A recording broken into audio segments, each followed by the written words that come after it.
성도 여러분, 오늘날 우리는 멈추지 못하는 시대를 살아가고 있습니다.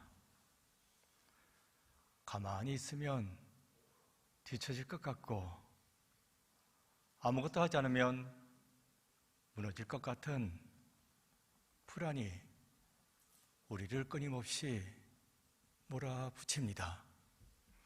그래서 우리는 계속 움직입니다. 생각하고 계산하고 해결하려고 애씁니다. 그러나 오늘 하나님은 우리의 본능을 정면으로 거스르는 말씀을 하십니다. 너희는 두려워하지 말고 가만히 서 있으라. 이 말씀은 단순한 위로가 아닙니다. 이것은 우리의 삶의 방식을 뒤집는 하나님의 명령입니다. 이스라엘 백성도 똑같았습니다. 뒤에서는 애굽 군대의 말발굽 소리가 들리고 앞에는 시퍼런 홍해가 가로막고 있습니다. 가만히 서 있다가는 죽을 것 같습니다. 도망을 치든 싸우든 아니면 항복을 하든 뭐라도 해야 살 것 같았습니다. 바로 그때 하나님은 모세를 통하여 우리 인생의 근간을 흔드는 질문을 던지십니다. 너는 가만히 서 있을 수 있겠느냐? 오늘 본문 13절입니다. 모세가 백성에게 이르되 너희는 두려워하지 말고 가만히 서서 여호와께서 오늘 너희를 위하여 행하시는 구원을 보라. 너희가 오늘 본 애굽 사람을 영원히 다시 보지 아니하리라. 모세는 죽게 생겼다고 불안해하며 난리를 치는 백성들에게 선포합니다. 너희는 두려워하지 말고 가만히 서 있으라. 그러나 돌아가는 상황은 너무 두렵고 그래서 도저히 가만히 있을 수 없는 뭐라도 해야만 하는 위기의 상황입니다. 가만히 있다가는 쫓아오는 애국 군사에 칼에 맞아 죽습니다. 그런데 어떻게 가만히 서 있을 수 있겠습니까? 뭐라도 해야 합니다. 가만히 있으면 불안이 스물스물 기어올라 더 불안해지거든요. 그런데 가만히 서 있으라니 나도 가만히 있어 보려고 했습니다. 하지만 불안해서 도저히 견딜 수가 없습니다. 그래서 입을 열어 떠들어댑니다. 그게 오늘 본문 11절 말씀이 되겠습니다. 그들이 또 모세에게 이르되 애굽에 매장지가 없어서 당신이 우리를 이끌어내어 이 광야에서 죽게 하느냐? 어찌하여 당신이 우리를 애굽에서 이끌어내어 우리에게 이같이 하느냐? 어찌하여 우리를 이 광야에서 죽게 하느냐? 이것은 단순한 불평이 아닙니다. 불안에서 터져나온 절규입니다. 여러분, 불안한 사람은 가만히 있지를 못합니다. 몸이 움직이고 입이 들썩거리고 생각이 폭주합니다. 그러나 하나님은 말씀하십니다. 가만히 서 있으라. 그런데 여러분, 가만히 서 있으라 하는 말은 체념하고 아무것도 하지 말라는 말이 아닙니다. 그럼 뭔가요? 가만히 서서 무엇을 하라고 했거든요. 그게 뭐죠? 가만히 서서 여호와께서 오늘 너희를 위하여 행하시는 구원을 보라. 뒤에서는 애국 군사들이 쫓아오지만 가만히 서서 보라고, 어떻게 하나님이 구원하시는지 그것을 똑똑히 보라고 말씀하십니다. 여기서 가만히 서 있다 하는 말은 히브리어로 야차브입니다. 야차브. 이 단어는 단순하게 서 있다 하는 말이 아닙니다. 일반적으로 쓰는 단어는 따로 있습니다. 야차브는 긴장감에 있는 서 있음을 말해주고 있습니다. 그러니까 목적이나 의도를 가지고 서 있을 때 그때 사용하는 단어입니다. 특별히 하나님 앞에 서 있을 때 그때는 반드시 야차브라는 단어를 씁니다. 그러니까 가만히 서 있다는 말은 하나님 앞에서 두렵고 떨림으로 가만히 서 있는 것입니다. 왜 가만히 서 있어요? 이걸 하셔야 됩니다. 내가 뭔가를 하고자 했는데 안 됩니다. 이제 내가 할 수 있는 일은 없습니다. 그래서 모든 것을 내려놓고 하나님 앞에 가만히 서서 하나님의 도우심을 구하는 것입니다. 백성들은 홍해 앞에 서서 살기 위해서 뭔가를 해보려고 했습니다. 그런데 할 수 있는 게 없어요. 불평해봤자 살 길이 생기나요? 불평하는 그 순간에도 계속해서 애굽의 군사들은 쫓아오고, 이때 내가 할 수 있는 일은 아무것도 없습니다. 이를 인정하고 내려놓아야 합니다. 내 노력과 내 수고 다 내려놓고 멈춰서 있어야 했습니다. 그러나 그들은 멈추지 않았습니다. 폭주했습니다. 불안의 질주를 계속했습니다. 더 이상 갈 데가 없어요. 그래서 두 다리는 멈춰 섰지만 입은 계속해서 움직였습니다. 불평불만이 하늘을 찔렀습니다. 하나님은 멈추라고 하십니다. 가만히 서 있으라. 이 멈춤은 내 수단과 방법, 내 불평과 불만을 내려놓는 항복의 멈춤이 되겠습니다. 오늘 보면 14절입니다. 여호와께서 너희를 위하여 싸우시리니 너희는 가만히 있을지니라. 이스라엘은 가만히 서서 하나님께서 어떻게 구원하시는지 그것을 보기만 하면 됐습니다. 성도 여러분, 여기에 중요한 영적 원리가 있습니다. 내가 움직이면 하나님께서 일하실 공간이 사라집니다. 내가 멈출 때에 하나님이 움직이십니다. 이스라엘은 아무것도 하지 아니하고 가만히 서 있기만 하면 되었습니다. 그때 하나님은 어떻게 하셨습니까? 동풍을 불게 하시고 바다를 가르시고 살 길을 내어주셨습니다. 이스라엘은 이걸 보기만 하면 됐습니다. 성도 여러분, 구원은 인간의 행동이 아니라 하나님의 역사로 이루어집니다.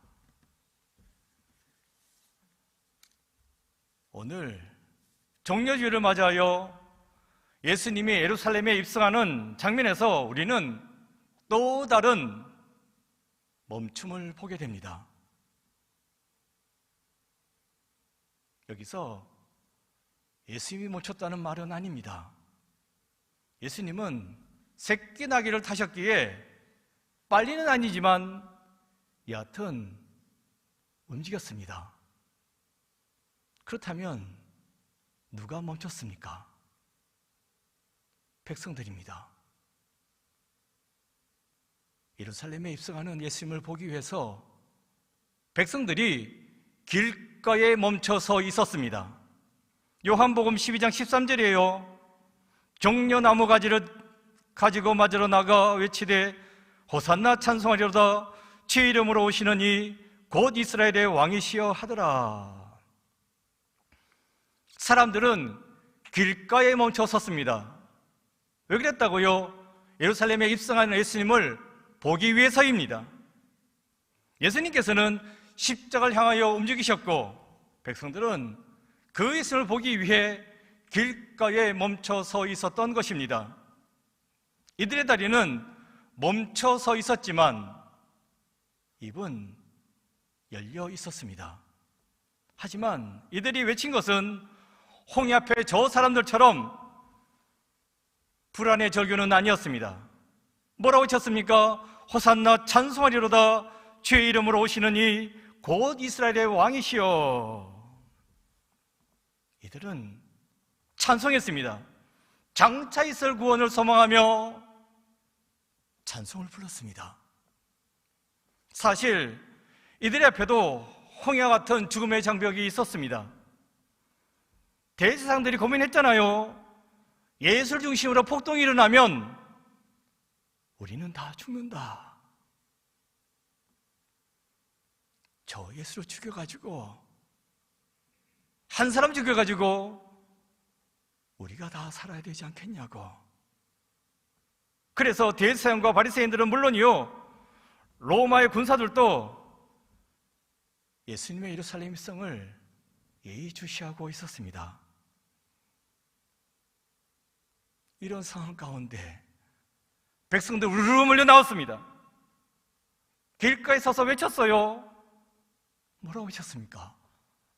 다윗의 자손이여, 운운하면서 우리를 구원해달라고 구원을 노래하는 찬송을 불렀습니다. 이건 엄청나게 위험한 일입니다. 로마 군사들이 언제 치고 들어올지 모릅니다. 하지만 그들은 길가에 멈춰서서 불평하지 않았습니다. 찬송했습니다. 우리를 구원해달라고. 그들은 구원을 보고 싶었던 것입니다. 홍해 앞의 사람들이나 예루살렘 입성길의 사람들이나 둘 다 멈춰 있었다는 것은 똑같습니다. 그러나 예루살렘 사람들이 홍해 사람들과는 다른 점이 확실히 있습니다. 그들은 불평하지 않았습니다. 대신에 찬송했습니다. 호산나 주의 이름으로 오시는 이여. 찬송 불렀습니다. 그래요, 같은 멈춤의 사건입니다. 하지만 그 이유는 완전히 다릅니다. 홍해 앞에서는 불평하기 위한 멈춤이고 예루살렘에서는 찬양하기 위한 멈춤이었습니다. 지금 이 시간 출애굽의 홍해 사건과 예수님의 예루살렘 사건의 이야기를 통해서 말씀드리고자 하는 것이 있습니다. 지금 내 눈앞에 죽음의 상황이 펼쳐졌어도 그 상황 가운데에서 무너지거나 도망치지 아니하고 멈춰서야 한다는 것입니다. 멈췄었으나 불망불평을 터뜨리는 것이 아니라 하나님의 약속의 말씀을 믿고 구원을 찬양해야 한다는 것입니다.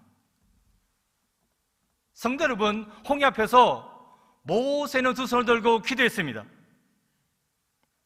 예루살렘 길 앞에서 백성들은 종려나무 잎을 흔들며 찬송했습니다. 그래서 말씀드리고자 하는 것은 어떠한 죽음의 상황이 내 앞에 펼쳐진다 할지라도 거기에 두려워 떨며 주저앉거나 도망치는 것이 아니라 굳건하게 멈춰서서 기도하고 찬송해야 한다는 것입니다.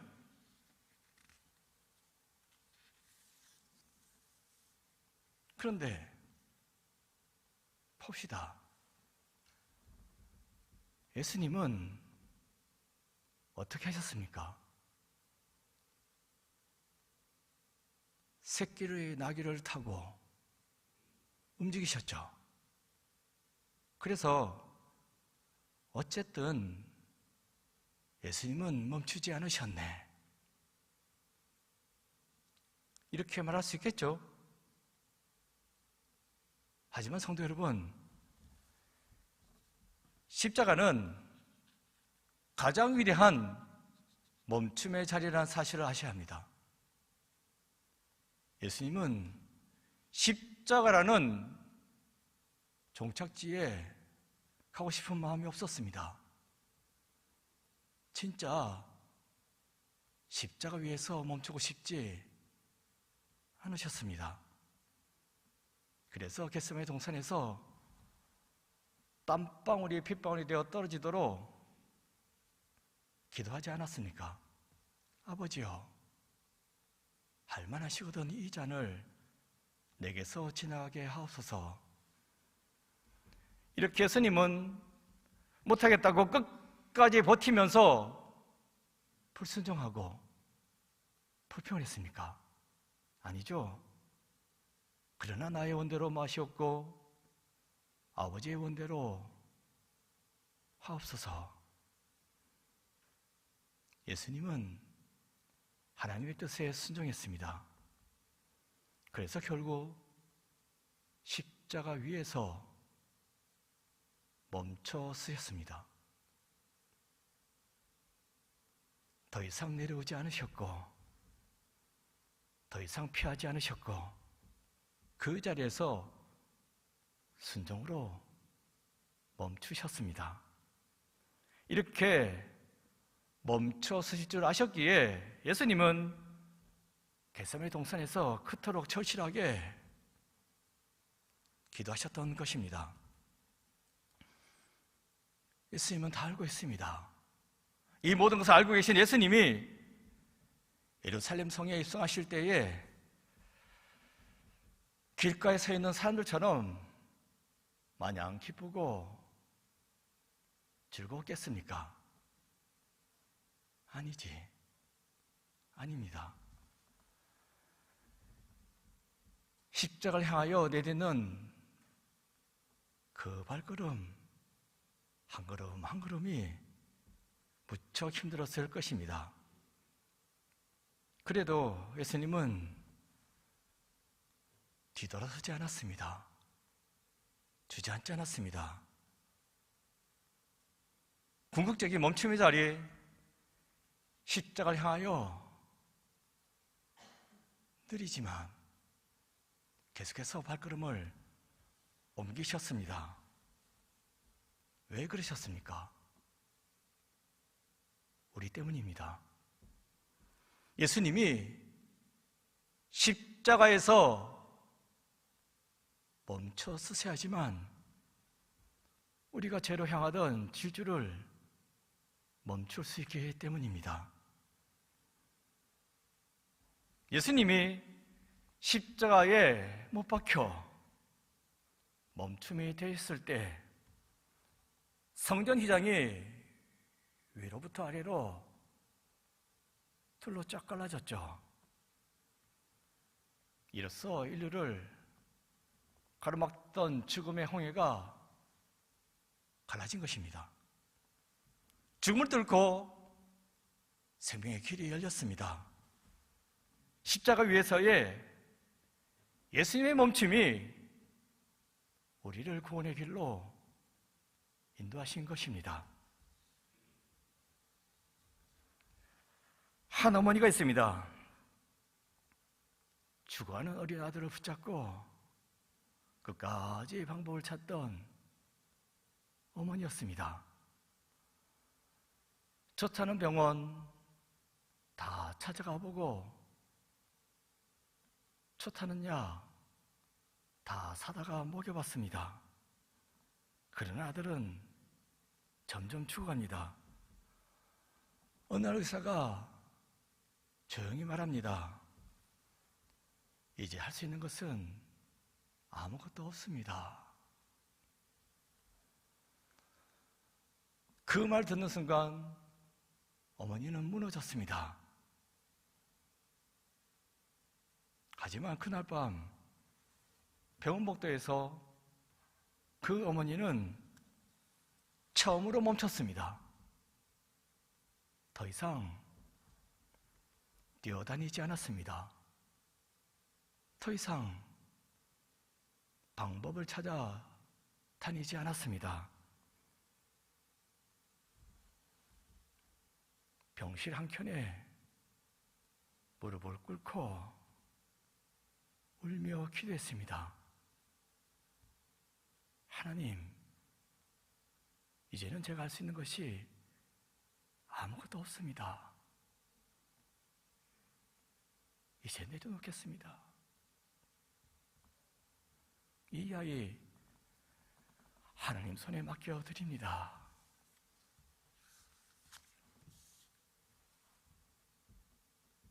그때부터였습니다.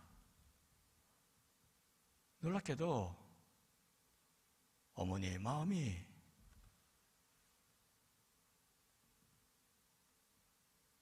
평안히 찾아 들어왔습니다.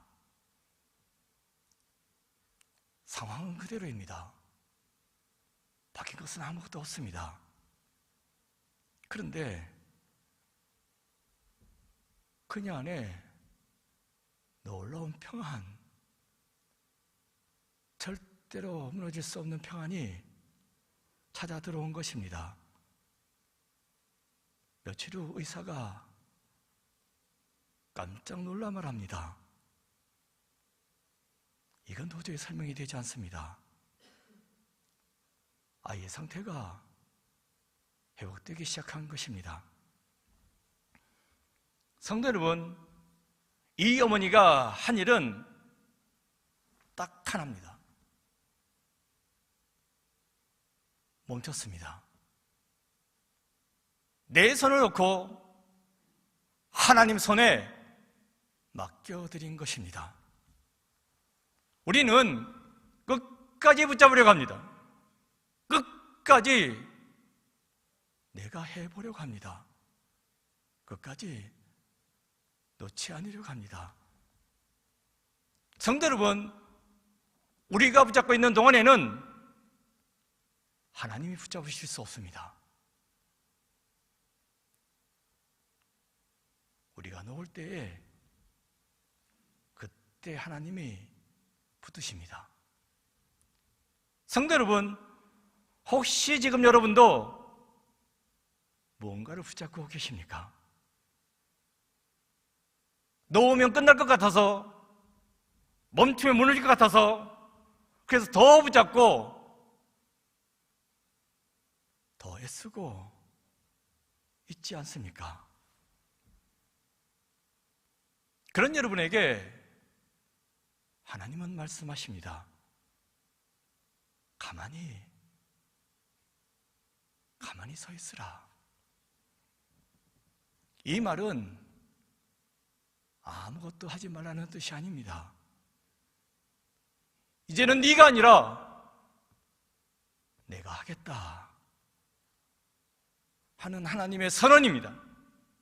성도 여러분, 이제 선택하셔야 합니다. 그래도 계속 움직이겠습니까? 아니면 하나님 앞에 멈춰 서시겠습니까? 어느 쪽입니까?